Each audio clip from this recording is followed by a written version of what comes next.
Hello everybody, this is Dan Murphy. You can find me on Twitter at EPDMCT.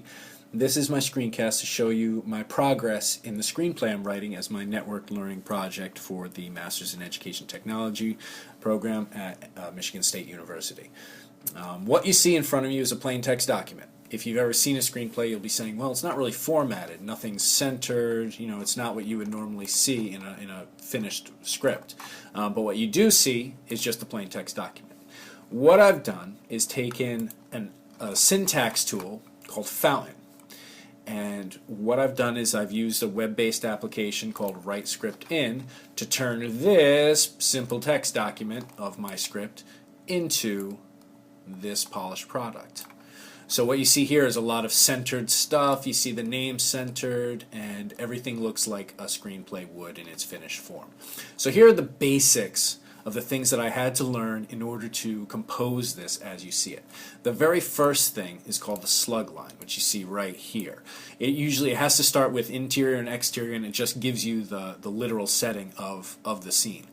After that, you put any action that's going on. What's going on in the scene besides dialogue? You want to be brief here so that it kind of holds the reader in a little suspense and just paints the picture. Then you can see all of the centered things here are the speaker's names. You'll notice they're capitalized, and you'll also notice that in some of the action lines here, I've also capitalized many of the names. Sometimes I didn't. Basically, I learned that it wasn't that important, so I stopped bothering to check. Okay, the next thing is the dialogue. So after you have the person's name, you throw the dialogue in here. Okay, all this seems very, very easy. Now you'll also notice that I've got this little thing in parentheses. That's called a parenthetical, which gives a little added context to what's being said. So in this case, the dad is yelling at Dean while he's putting his fork down. So you get a little more of a picture, and I guess this would help a director sort of indicate to an actor what was going to be happening while they were speaking.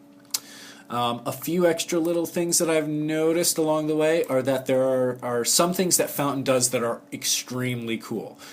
For example, if you want two people to speak at the very same time, sometimes people do a double take and they say the same thing, you'll see here I've got the dad saying to himself, "You can live with us," and the mom also saying, "You can always live with us, Dean," and they're saying it at the same time.